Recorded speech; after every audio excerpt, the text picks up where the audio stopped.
ഹരേ കൃഷ്ണ. ഗുരുവായൂരപ്പ. ഇന്ത്യയിലെ പ്രധാനപ്പെട്ട ക്ഷേത്രങ്ങളെ പറ്റി വിവരിക്കുന്ന ഒരു സീരിയൽ തുടങ്ങാൻ ഉദ്ദേശിക്കുന്നു.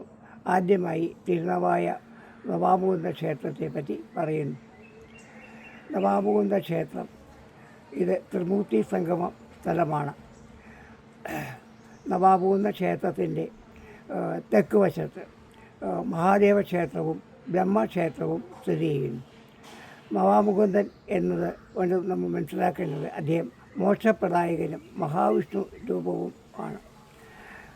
ലക്ഷ്മി സമേതനായിട്ടാണ് തിരുനാവായി നവാമുകുന്ദൻ കുടികൊള്ളുന്നത്. ഈ ക്ഷേത്ര നിർമ്മാണം നടത്തിയത് പെരുന്തച്ഛനാണ് എന്ന് പറയപ്പെടുന്നു. പെരുന്തച്ഛൻ ഈ ക്ഷേത്ര നിർമ്മാണ സമയത്ത് കിഴക്കോട്ട് നോക്കിയപ്പോൾ ഭാരതപ്പുഴ കുത്തിയൊലിച്ച് വരുന്നതായി കാണാനിടയാവുകയും ആ സമയത്ത് കിഴക്ക് ഭാഗത്ത് എരുമകളെ കുളിപ്പിക്കാൻ ഇറക്കിയത് കാണുകയും ആ എരുമകളെല്ലാം പാറയായി പോകട്ടെ എന്ന് ശപിക്കുകയും ഈ പുഴ വരുന്ന ഭാരതപ്പുഴ ഈ പാറമേ തട്ടി ഗതി മാറി പടിഞ്ഞാട്ട് ഒഴുകുകയും ചെയ്തു എന്നതാണ് സങ്കല്പം. ഈ ക്ഷേത്രത്തോടനുബന്ധിച്ച ഒരു പ്രധാന ഐതിഹ്യം മാർക്കണ്ഡേയ കഥയാണ്. മാർക്കണ്ഡേയന് 12 വയസ്സ് വരെ ആയിരുന്നത്തെ ആയുസ്. ഈ 12ാം ദിവസം മാർക്കണ്ഡേയൻ ശിവനെ ഇതാണ് മാർക്കണ്ഡേയൻ ശിവനെ തപസ് ചെയ്തിരുന്നുവെന്നും പറയുന്നുണ്ട്. 12ാം ദിവസം പിറന്നാൾ ദിവസം മാർക്കണ്ഡേയൻ രാജൻ വരുന്നതും മാർക്കണ്ഡേയനെ പിടികൂടാൻ ശ്രമിക്കുന്നതും ആയ കാര്യങ്ങൾ ഗ്രഹസ്ഥമാക്കാൻ ഇടയാവുകയും ആയതിനാൽ അത് കണ്ടപ്പോൾ മാർക്കണ്ഡേയൻ വേഗം ഓടി നവാമുകുന്ദ ക്ഷേത്രത്തിലെത്തുകയും നവാമുകുന്ദനെ ശരണം പ്രാപിക്കുകയും ചെയ്യുന്നു. നവാമുകുന്ദൻ ഇതിന് രക്ഷ കിട്ടാൻ വേണ്ടി മഹാദേവൻ്റെ അടുത്ത് തൃപ്പംകോട്ടയ്ക്ക് പോകാൻ ഉദ്ദേശിക്കുകയും വഴി മാറി കൊടുത്ത് പടിഞ്ഞാറ് വാതിൽ കൂടി മാർക്കണ്ഡേയനെ കൊണ്ട് ഓടി തൃപ്പംകോട്ടെത്താൻ പറയുകയും ചെയ്യുന്നു. ആ സമയം ക്ഷേത്രത്തിനുള്ളിൽ കടക്കാൻ യമന് സാധിക്കാത്ത കാരണം ക്ഷേത്രം ചുറ്റി ഓടേണ്ടതായി വരുന്നു യമരാജാവിന്. അങ്ങനെ ഇന്നും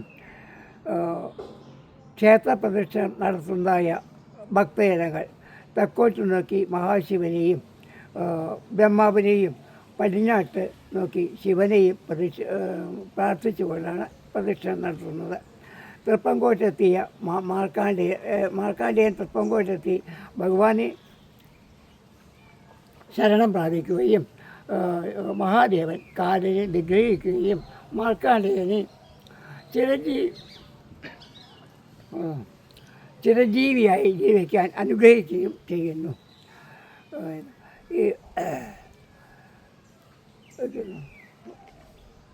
ഈ ക്ഷേത്രത്തിൽ പ്രധാനമായി നടത്തുന്ന ഒന്ന് മാമാങ്കം ഉണ്ട്. ഈ മാമാങ്കം എന്നത് മാഘമഹോത്സവം എന്നത് ലഘൂകരിച്ച് മാമാങ്കമായി എന്നാണ് പറയപ്പെടുന്നത്. പിതൃകർമ്മം ചെയ്യുന്നത് വളരെ ഉത്തമമായ ഒരു ചടങ്ങായി ഇന്നും ആഘോഷിച്ചു വരുന്നു.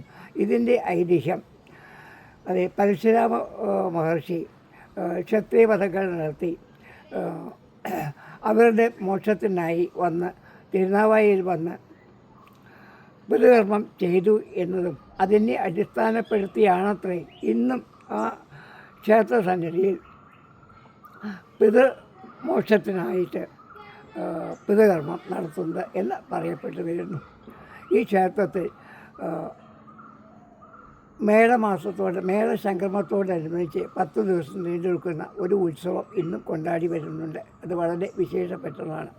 ആ കാലത്ത് അവിടെ ക്ഷേത്രദർശനം നടത്തുകയും ഭഗവാനെ ദർശിക്കുകയും ചെയ്യുന്നത് വളരെ വിശേഷമാണെന്ന് ഭക്തജനങ്ങൾ വിശ്വസിച്ച് വരുന്നു.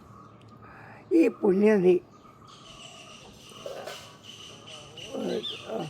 പുണ്യനദിയിൽ കൂടി ഗംഗ ഒഴുകുന്നു എന്നും പറഞ്ഞു കേൾക്കുന്നുണ്ട്. അതും ഈ നീളാനദിയെ വളരെ പരിശുദ്ധമാക്കി തീർക്കുന്നു എന്നാണ് ജനങ്ങൾ വിശ്വസിച്ച് വരുന്നത്.